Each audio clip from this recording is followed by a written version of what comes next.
Kita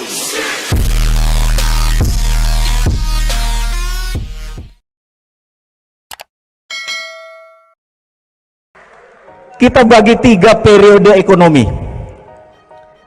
Tahun 1931 di mana ada Great Depression. Anda ingat ya? Dunia dan Amerika mengalami Great Depression 1931. Sebelum 1931 teori ekonomi basicnya menggunakan Adam Smith, tidak ada bank sentral. Karena money, uang, hanya greasing the transaction. Uang itu hanya alat bayar untuk melumaskan saja. Zaman sebelum tahun 1931 kita tidak memuja uang, tidak memuja bunga seperti saat ini, biasa saja. Setelah tahun 1931 John Maynard Keynes yang disebut Keynesian mempunyai teori bahwa harus decentralize, harus dikontrol. Periode setelah itu dinamakan Keynesian periode, di mana adanya bank sentral di sebuah negara. Karena itu IMF ngontrolnya di bank sentral, bener nggak? Dimana kalau nanti kayaknya nggak mungkin salah satu di antara kita jadi presiden, nomor 1 adalah tutup Bank Indonesia, pindahkan Bank Indonesia di bawah Menteri Keuangan, hanya departemen atau dirjen moneter saja. Nanti alasan saya kasih tahu. Keynesian dipuja. Jadi kalau mereka merasa, oh misalnya saya tanya, Bapak kita cetak duit 10 triliun, setuju? Maka Bapak akan bilang, nanti inflasi. Betul Pak ya? Ada di bawah sadar kita udah masuk nih. Keynesian udah 100 tahun loh mendoktrin kepala kita, nanti inflasi. Inflasi itu dajjal yang diciptakan oleh mereka. Nggak ada yang namanya inflasi. Zaman Rasulullah nggak ada namanya inflasi, bener nggak? Setuju ya? Ada inflasi zaman Rasulullah? Nggak ada, udah itu dajjal inflasi itu. Bagi kita nanti kita bikin dia cuman anjing pudel aja, gitu ya. Nah, kemudian Keynesian berkuasa dengan bunga berbunga, uang, ngeprint uang. Nah, ini lagi kuncinya. Amerika, si ontohot borokokok ini, tahun 1944 ngumpulin 18 negara Eropa, negara-negara yang bakal menang perang. Anda tahu cerita itu kan? Di Bretton Woods, kota kecil di ujung Boston. Tanda tangan, kita semua kan nanti menang perang. Kita nggak mau ada perang dunia ketiga lagi, setuju? Setuju. Untuk tidak ada perang dunia ketiga, nomor 1 kita harus punya world currency, harus punya currency dunia, namanya dolar. Kurang ajar nggak? Itu alkemi. Perancis tidak setuju, Perancis keluar. Sebulan kemudian diserang sama Jerman, balik lagi, I taken deh. Akhirnya semua taken. Yang kedua, mereka membuat IMF, International Monetary Fund, membuat World Bank, dan trading harus dikontrol dan semuanya berada di Washington. Itu menunjukkan bahwa semua di kakinya Amerika. Betul ya? Jadi IMF itu 26% sahamnya Amerika, sisanya the rest of the world, seluruh dunia. Indonesia cuma 1 poin sekian. Dan syarat untuk setujunya sebuah resolusi harus 75% suara. Ngerti nggak? Jadi kalau Amerika nggak taken, kan cuma 74, nggak bisa quorum. Itu namanya alkemi. Setuju nggak? Ya, Anda harus lihat bahwa kita harus bikin rupiah juga harus bikin begitu. Kalau nggak kita bahaya nih, kalau nggak ngerti alkeminya ini kita dimainin. Kemudian apa alkemi yang Amerika lagi bikin? Yang kita dengan sadar kita terima bahwa dolar sama dengan emas. Kurang ajar nggak?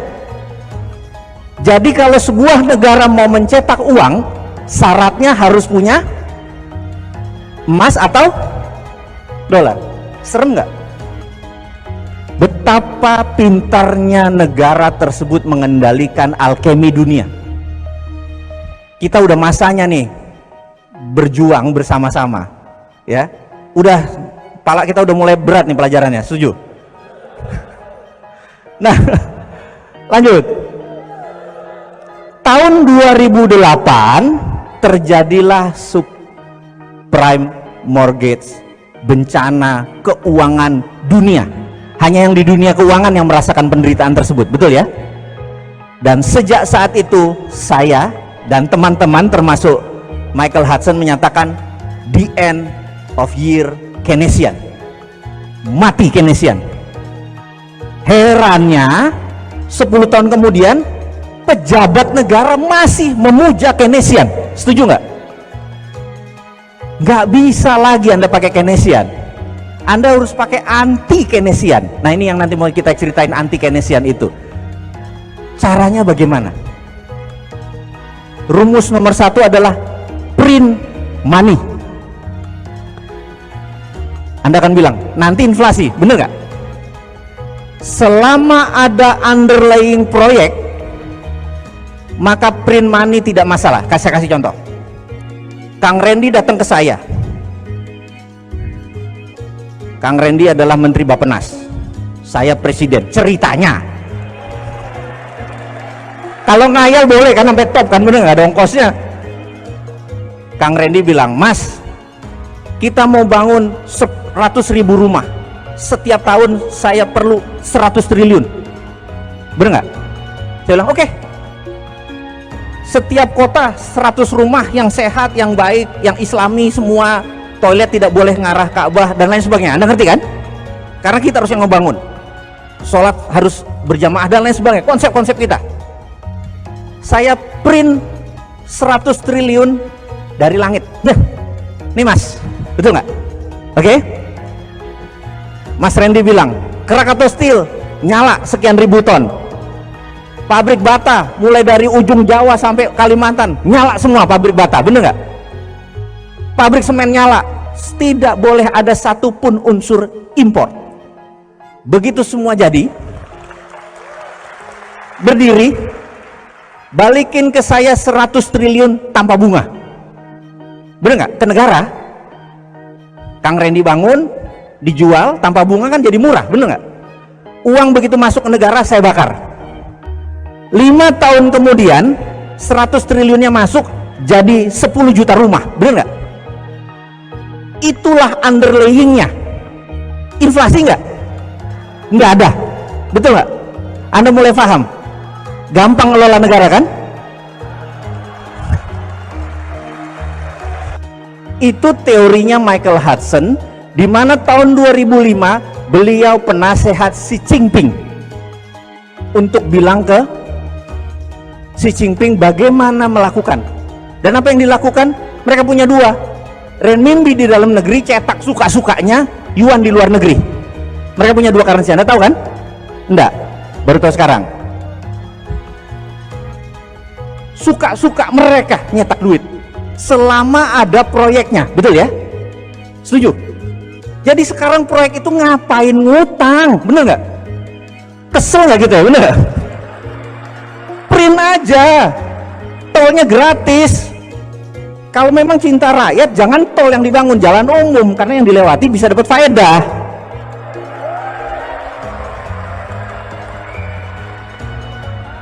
Sudah ngerti cara bangunnya negara? Oke, mau lanjut atau udah? Nah, apa yang dilakukan oleh negara satu lagi nih, karena kita tahu ada negara besar satu lagi yang punya nation interest, yang punya 1,3 miliar penduduk, yang pengen 1000 tahun masih negaranya ada, bener nggak? Nation interest mereka juga pengen negaranya survive, betul kan? Seperti kita pengen negaranya juga utuh sampai 1000 tahun lagi, gitu kan? Yang dilakukan mereka bisa printing money di lokal, tapi mereka mau tidak strong, tidak kuat. Yang dilakukan adalah, oke, ini sekali lagi saya sama Kang Randy lagi nih. Kang Randy bilang, Mas, gimana caranya kita punya banyak dolar sebagai cadangan kita untuk bisa punya apa? Deterrent faktor, faktor penggentar. Oke, Akang pergi ke Papua Nugini, cari orang yang dekat sama presiden atau perdana menterinya, paham ya?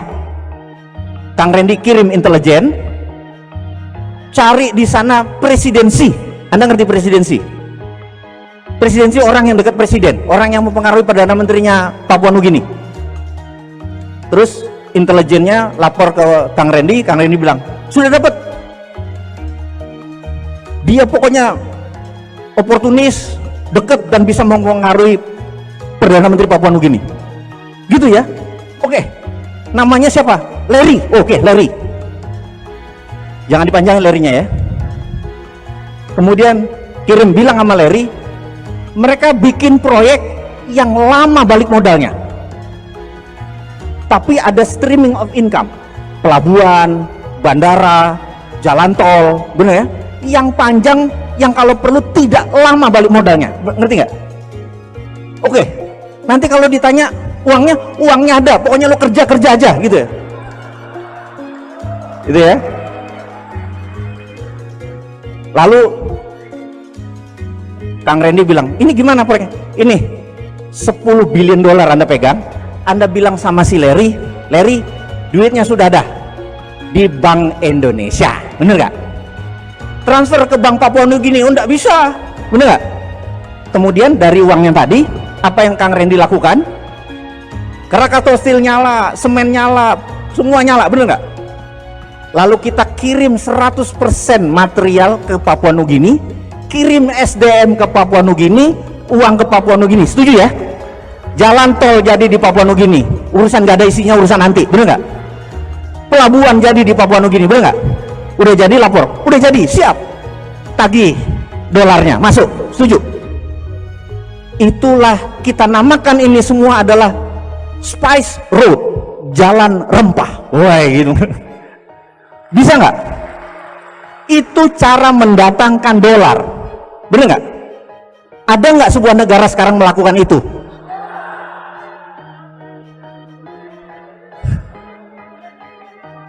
Ada nggak? Indonesia nggak ada, hoax nggak ada. Pemerintah kita pintar, bener nggak? Anda udah mulai ngerti sekarang, mulai panas. Guru besar itu adalah Michael Hudson, yang dia bilang, if you become the presidency, kalau kamu si Ontohot ini deket sama presiden, atau kamu sendiri presiden dengan didukung teman-teman SSN, saya penasihat keuangan kamu, bener nggak? Saya bikin kamu lebih besar dari negara sekarang karena kamu mempunyai sesuatu yang negara lain tidak punya. Nah ini mulai mikir nih, apa? Indonesia negara keempat penduduknya terbesar di dunia, setuju? Dan negara muslim terbesar di dunia, setuju? Kalau kita punya bola dari plastik, dimasukin rempah-rempah, ada rem itu yang mengkilat-mengkilat glitter, lalu diputer bola tadi, rempah-rempahnya nempel di mana? Di tengahnya, bener nggak? Setuju ya? Bumi sudah muter berapa tahun sih? Sama porosnya 5 juta tahun, bener nggak? Itu semua mineral nempelnya di Katulistiwa. Kita zonanya terpanjang. Jadi sumber daya alam Indonesia dibandingkan 4 negara, kita yang paling besar. Setuju nggak? Karena kita yang paling besar, maka kita direbutin oleh 3 negara tadi, Amerika, Cina, India, untuk diambil sumber dayanya. By all means, apapun ongkosnya, lo minta duit, lo minta apa, dibayarin asal sumber dayanya didapetin, bener nggak? Karena itu negara besar itu ngincernya sumber daya alam. Amerika dengan minyak dan emasnya, Cina dengan rare earth, tanah jarang, nikel, koper, semua batu bara, semua disikat sama dia, bener nggak? Dan kita nggak sadar bahwa kekuatan itu adalah deterrent faktor, faktor penggentar. Kalau kita shutdown, kita tutup itu Indonesia, nggak ekspor mineral, apa yang terjadi? Dunia teriak, nggak ada nikel, bener nggak?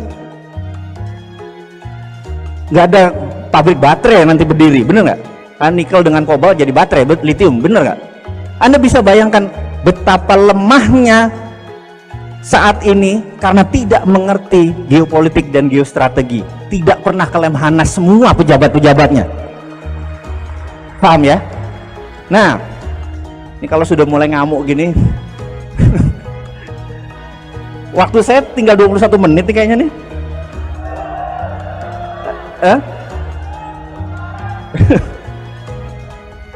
Sampai mana tadi terakhir? Nikel. Oke. Tutup. Nah, tutupnya ada 2. Jadi kalau Kang Randy sekarang jadi presiden, bener nggak? Kita pensiun, kita presidennya 2 hari aja. Habis itu, karena 2 hari habis itu saya ditembak sama kompetitor kita, bener nggak? Karena hari pertama kalau saya cuma jadi presiden nggak mau lama-lama, cuma 2 hari. Habis itu Kang Randy aja, bener nggak? Cuman 2 keputusan saya.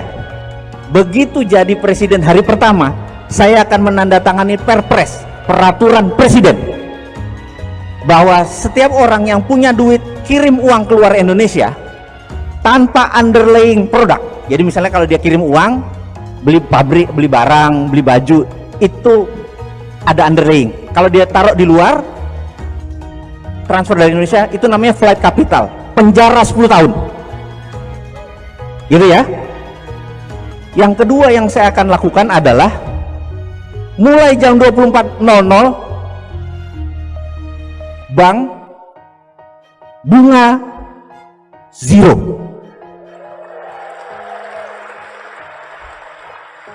Jadi Mbak kalau punya duit 1 triliun yang biasa menikmatin 50 miliar setahun, mendadak 0. Bete nggak? Ada 4.500 deposito di bank di Indonesia. Begitu 0, Anda ngapain? Anda cabut dari bank dan Anda invest di SSN. Mana proyekmu? Bener nggak? Dalam satu malam 4.000 triliun bisa keluar semua. Nyari proyek di Indonesia saja karena nggak bisa keliling keluar. Bener nggak? Setuju ya? Ekonomi jalan dalam 1 hari doang. Bener nggak? Jadi 1 menandatangani apa tadi? Flight capital. 2 deposito 0. Syariah nggak negara kita ini? Halal nggak makan kita? Bener nggak? Hanya dengan perpres kalau presidennya niat, dan harus niat, bener nggak? Habis itu saya ditembak mati, bener nggak? Ada nggak yang nembak saya? Iya, orang yang punya duit triliunan bete, bener nggak?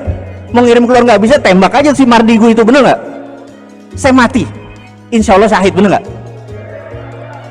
Yang jelas waktu dimakamkan upacara militer. Oh keren bos, udah didoain syahid, upacara militer top, bener nggak? Apa nggak enak hidup kayak gitu? Iya kan, matinya enak, hidupnya enak, bener nggak? Itu habis itu ya Kang Randy aja, bener nggak? Yang masih muda, kita udah kepala 50, naik tangga aja gemeteran tadi gitu. Kang Randy keputusannya lanjutin. Apa yang Kang Randy lakukan? Lihat peta Indonesia. Indonesia satu-satunya negara yang memiliki laut di dalam wilayahnya, betul nggak? Yang lain lautnya di pinggir, bener nggak? Indonesia lautnya di tengah. Ada 9 lagi, Anda tahu? Laut Banda, Laut Jawa, Arafuru, lupa. Lupa sejarah. Betul ya? Dan Indonesia punya 4 selat utama dunia dari 7 selat utama dunia. Bayangin, keren nggak? Ada Suez, ada Panama. Kita punya 4. Selat Lombok, Selat Makassar, Selat Sunda, Selat Malaka. Itu selat utama dunia. Indonesia yang punya. Australia 60% produknya dikirim ke Cina. Nikelnya, batu baranya itu lewat Selat Lombok, Makassar langsung ke Cina, bener ya? Kalau kita bilang lewat, bayar $1, bener nggak? Dia nggak mau bayar, dia puter lewat Papua Nugini, lewat utara, ongkosnya 6 hari atau naik 5% lebih mahal. Rugi dia, bener nggak? Lebih baik bayar, gitu ya? Kenapa kita nggak segitu berdaulatnya sih? Pemimpin kita kemana aja, bener nggak? Masa 1000 hari kerja 600 hari belusukan? Ini maaf ya, maaf ini mana NKRI-mu gitu. Setuju ya? Terus ini kalau kita lihat peta dunia, negara produsen itu adalah Jepang, Korea Selatan, Cina, ada Shenzhen, Guangdong, Shanghai, bener nggak? Ada Taiwan. Itu 20% produknya pergi ke Amerika Utara, Kanada, Amerika Utara, Amerika Latin. 80% pergi ke Eropa, Afrika, dan Asia Barat, semua lewat Indonesia. Betul ya? Kalau Kang Randy mutung, ditutup, nggak boleh lewat Indonesia, lu muter lewat Papua di Selat Indi, apa yang terjadi? Cina rugi triliun dolar karena nilai barangnya 2000 triliun dolar. Paham? Kalau kita minta $1 aja, itu nilainya 200 billion atau 2000 triliun. Indonesia tidak perlu ngutang, hanya kita tutup itu semua jadiin danau. Boleh nggak? Berani nggak? Kita bakal diserang sama banyak negara besar, berani nggak? Berani bos, karena kita di dalam sendiri sudah kaya. Iya bener nggak? Jadi nyelesain masalah bener. Ngutangnya dari mana dari tadi? Solusinya banyak, bener nggak? Tutup selat di Indonesia, bayar, dapat duit kita. Mineral yang banyak tadi, tiru apa yang Arab Saudi lakukan. Aramco Saudi merasa bahwa minyak dia cuma ada 20 tahun lagi, sementara kehidupan itu ribuan tahun, bener nggak? Dia ubah corporate action negaranya dari petrodolar, dari petro menghasilkan dolar, dia mau ubah menjadi properti dan pariwisata, karena dia punya Ka'bah yang sampai akhir zaman orang perlu datang ke Ka'bah, bener nggak? Dan dia perlu pelayanan, dia ubah jadi dia terbitkan namanya SWF, Sovereign Wealth Fund. Dia jaminkan cadangan minyaknya yang 20 tahun ke depan, 30 tahun ke depan, terbitkan. Jadi dia jual, dia terbitkan surat nilainya 2000 triliun dolar. 2 triliun dolar ini the biggest atau SWF terbesar di dunia, karena negaranya mau dia ubah menjadi pelayan hamba Allah. Ya, SWF namanya. Kita cadangan nikel kita ambil, atau koper kita, tembaga kita ambil cadangannya, terbitkan SWF, hanya menjaminkan koper saja itu nilainya besarnya bukan main, sementara kita masih punya 130 mineral yang lain, bener nggak? Dan itu tidak ngutang karena berdasarkan jaminan. Uang ini membuat Freeport hanya menjadi kontraktor, tidak perlu dibayar 55 triliun. Paham? Dia kontraktor keluar, kita bayar. Kontraktor keluar, bayar. Kontraktornya jelek, geser, ganti. Kalau sekarang dia ambil aset kita, dia jaminkan, sekarang diambil balik. Tapi kenapa pakai duit? Tahun 2021 juga habis kontraknya, nggak usah bayar, bener nggak? Tapi memang beda sih ya, emang tingkat intelektual emang segalanya sih. Anda kalau dengar cerita saya selama 45 menit ini, kira-kira kelar nggak masalah bangsa? Seneng kan pulang jadi gini doang ngelola bangsa bisa, gue jadi anggota DPR, anggota ini, bener nggak? Anda udah tahu toolnya, saya kasih sejam udah bisa ngerubah dunia. Karena memang sesederhana itu. Yang bikin rumit itu orang-orang pinter yang keminter, diputer-puter ya, kelihatannya inflasi lah, ngomong di TV segala macam. Saya bilang ribet bener jadi hidup, bener nggak? Oke, sekarang kita balik ke temanya kita 15 menit terakhir ini. Setuju ya? Saya merasa ingin mempunyai kontribusi sedikit ke agama saya. Saya ingin fight hak konstitusi saya, bahwa tidak ada satu instrumen keuangan pun yang bebas riba saat ini, versi saya, termasuk atas nama syariah atau atas nama apapun. Saya menganggap versi saya loh ya, ngapunten nih ya, maaf ya.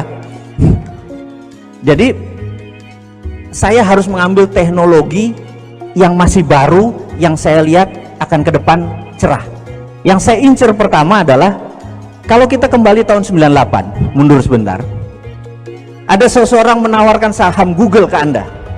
Ini beli first round, listing pertama sekian juta dolar. Anda bilang enggak, karena the winner Yahoo, search engine tahun 2000 2001, Yahoo is the winner, benar nggak? Tapi sekarang siapa yang the winner? Google. Saya merasa kita ini tahu bahwa www is the winner, benar nggak? Saya bilang nggak, blockchain is the winner. Ini kita melihat 10-20 tahun lagi. Karena itu sejak 2 tahun yang lalu saya invest gede-gedean ke sumber daya lebih dari 32 anak ke 8 negara. Ada yang setahun, ada yang 6 bulan, ke Inggris, ke Jepang, ke Amerika, ke Jerman, Estonia dan Malta. Hanya untuk mempelajari blockchain. Dan saya begitu pulang, anak-anak cerita, saya bilang bikin. Dan orang yang paling pertama protes adalah istri saya, bener nggak? Karena dia bilang ayah, kenapa sih mesti invest yang bisa mbok invest bikin 70 Indomaret aja lebih untung, bener nggak bulanannya? Anda malah buang uang yang belum tentu untung, bener nggak? Invest itu nggak murah loh. Invest di teknologi, invest di SDM. Dan waktu kita invest, kalau kita bikin Indomaret 700 juta, begitu jadi 2 bulan kemudian ada revenue, ada income, udah bisa menyicil investasi kita, bener nggak? Ini kalau kita invest di teknologi udah besar, ada returnnya nggak langsung, bener nggak? Saya bilang, Bun, saya minta izin, ini jihad, bener nggak? Jadi ya udah, kalau sudah panggilan kayak gitu, istri saya ya manut aja, bener nggak? Gitu. Pas jadi kita membuat namanya Bursa Efek UKM. Bursa Efek UKM ini 27 Juli kemarin kita launch, namanya Santara. Maaf saya pakai bajunya, Santara Bursa Efek UKM. Jadi Bursa Efek ini investornya bagi hasil. Jadi misalnya ada ayam geprek Solo punya 30 biji. Kalau datang ke bank, kan bank selalu minta kata-kata mantra, ada jaminan nggak, bener nggak? Udah itu pakai bunga. Sementara kalau kita berbisnis 30 ayam geprek itu mungkin tempatnya sewa, jadi nggak ada aset, betul ya? Padahal ada revenue, ada profit, ada omset, ada profit. Di dunia blockchain ini bisa ditokenkan, revenue atau profit itu bisa ditokenkan dan bisa dijual dengan bagi hasil, seakan-akan sahamnya, tapi bukan saham kepemilikan, saham profitnya. Paham ya? Ini ilustrasi sebentar. Jadi dia beli token atau beli itu adalah hitungannya seperti saham. Nah,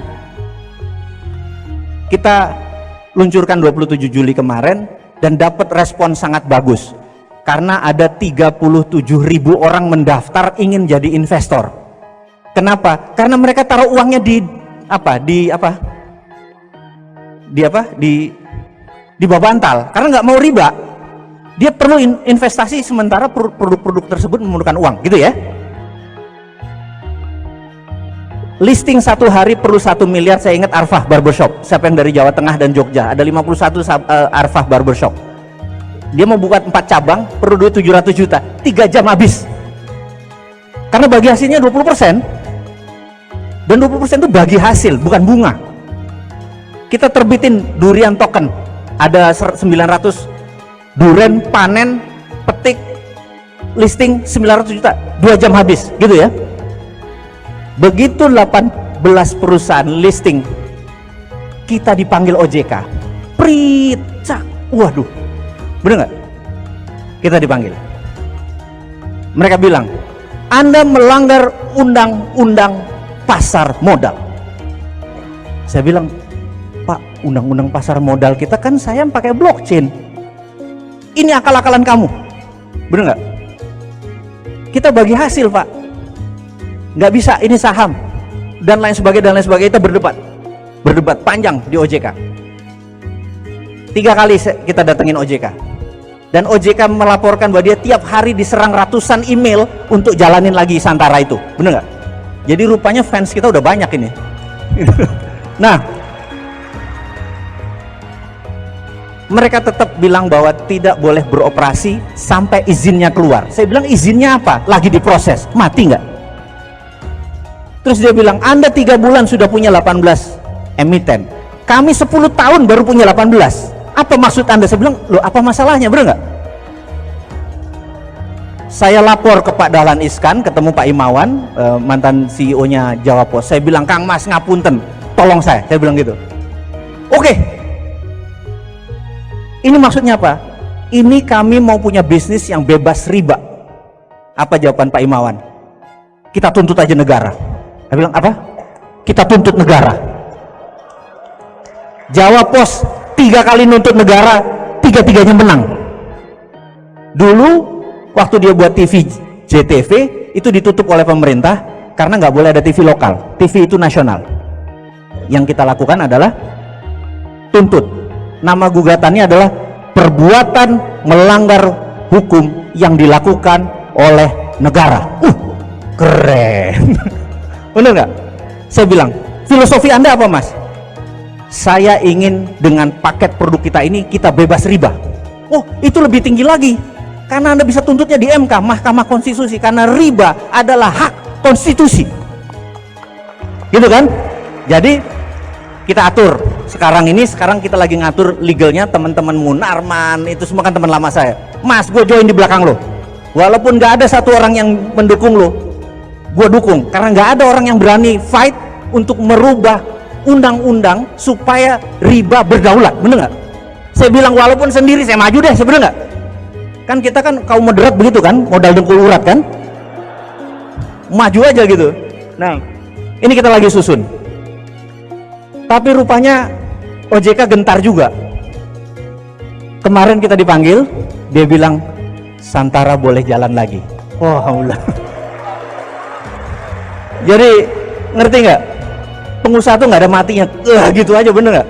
Karena demi agama kita, nggak ada yang berjuang kalau nggak kita yang fight, bener nggak? Kita udah nggak tatanan konsep. Nah, lalu saya curhat sama Pak Dahlan. Pak Dahlan bilang, Pak tolong promote Santara, Bursa Efek UKM. Oh, sekarang namanya nggak boleh Bursa Efek, tapi digital market, digital asset, UKM digital asset harus 4.0. Ya udahlah, gantilah namanya, bener nggak? Karena nggak boleh bursa, bursanya milik Bursa Efek. Ya udah PN, gitu kan? Si Pak Dahlan bilang, oh nggak bisa, Mas, kamu nggak jenius. Kelebihan kamu cuma pakai blockchain. Kamu kesencen dulu deh, katanya. Shanghai itu punya Bursa Efek, namanya Shanghai Stock Exchange. Kalau Indonesia namanya Jakarta Stock Exchange. Tapi Shenzhen itu ada UKM Stock Exchange, ada 2000 UKM-nya. Kita ke Shenzhen, bener. Shenzhen Stock Exchange itu 2000. Jadi kita ingin membuat seperti itu. Dia bilang, kalau sudah 100 anggotamu, kasih saya, karena proven method. Saat ini belum proven.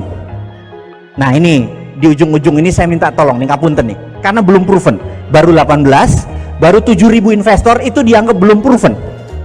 Yang terjadi adalah begini. Ini rumus terakhir. Saya kayaknya udah suruh turun nih, bener ya? Saya ikutin kata. Jadi gini, di bisnis ada yang namanya nominator dan denominator. Denominator itu pembagi. Ini istilah matematik. Ingat, bisnis adalah science. Bisnis bukan kira-kira, oh dagangnya di sini enak ya, nggak bisa, nggak akan pernah maju kalau gitu. Bisnis adalah science, ada perhitungan. Nah, misalnya Gojek kita pakai, ada 1 juta user, ada 10.000 supir ojek. Supir ojek ini namanya denominator. Apa yang terjadi kalau 1 juta user, 10.000 supir ojeknya? Supir ojeknya bisa dapat 15 juta sebulan, 20 juta sebulan, bener ya? Itu namanya denominator. Begitu supir ojek dapat 15 juta, 20 juta, apa yang terjadi? Supir ojeknya jadi 20.000, 30, jadi 100.000, bener nggak? Pembaginya jadi banyak, apa yang terjadi? Pendapatan dia juga turun kan? Jadi 2 juta lagi. Yang dilakukan oleh Gojek adalah nominatornya dibanyakin lagi, paham ya? Terus sampai timbul keseimbangan yang namanya critical mass. Paham critical mass? Critical mass ini di satu titik ongkosnya tetap walaupun salesnya naik, jadi profitnya tak terhingga. Gojek sudah ketemu sekarang di 8 juta user, di 400.000 denominatornya, gitu ya. Ini begitu nambah 12.000, nambah berapapun, income dia naik, cost dia tetap. Karena itu perusahaan yang masih bakar uang itu belum ketemu critical mass-nya. Paham ya? Jadi bakar uang itu ada rumusnya, bukan begitu ketemu critical mass-nya, nggak sampai setahun triliunan balik. Kebayang ya? Nah, sekarang Santara punya 37.000 investor tercatat. Kalau Anda hari ini sekitar 1.000 datang, jadi 38.000 nih. Rata-rata memberikan komitmen 10-20 juta rupiah. Kalau ada proyek dia mau UKM yang bagus. Jadi nilai underlying kita hampir setengah triliun, 500 miliar dalam portfolio Santara. Kami kekurangan UKM yang bagus. Paham ya? Jadi begitu ada UKM, bleng langsung disamber, bleng ada. Jadi saat ini saya minta teman-teman sahabat semua, cariin kita UKM yang bagus sebanyak-banyaknya, karena nanti ininya banyak dan terus akan menumbuh dan itulah menjadi ekosistem. Paham ya?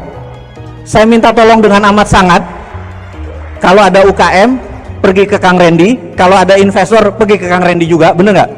Karena beliaulah yang mewakili SSN. Setuju ya? Saya nggak ada Kang Randy, nggak ada SSN, nggak ada apa-apanya juga. Kita perlu collaboration, perlu kolaborasi. Setuju ya? Nah, inilah misi Santara. Yang terakhir saya bicara dengan Hudson, saya bilang, Mike, panggilan dia Mike, saya ada problem. Saya ceritakan ininya, dia bilang, bentar, apa yang kamu lakukan? Saya cerita, terus dia bilang, kamu consolidate bottom of pyramid ya, jadi ini piramid ekonomi, kamu konsolidasi UKM orang bawah untuk orang bawah. Kalau 1 miliar, misalnya Kang Randy ada proyek melepas 10% bagi hasil senilai 1 miliar. Kang Randy bilang, saya ikut 10 miliar.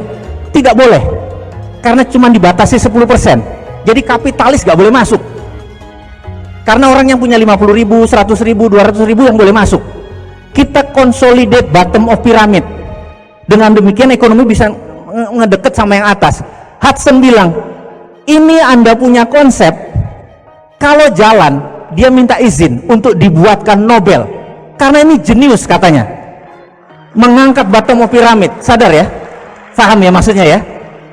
Dan hari ini sahabat-sahabat semua, saya minta, karena ini cuma tool, Anda punya proyek sekarang udah bisa dibiayai oleh siapa? Oleh kita semua. Jadi bottom untuk bottom of pyramid untuk bottom of pyramid. Konsepnya sudah jadi, softwarenya sudah jadi, izinnya sudah lengkap. Yang diperlukan adalah Anda punya ide untuk UKM maju, dan Anda punya uang daripada deposito haram, invest aja ke UKM. Santara tidak terima uang, karena direct langsung. Jadi kita bukan crowdfunding, kita nggak ngumpulin duit, enggak, langsung ke UKM-nya. Anda kebayang konsep bisnisnya, model bisnisnya, semua udah siap.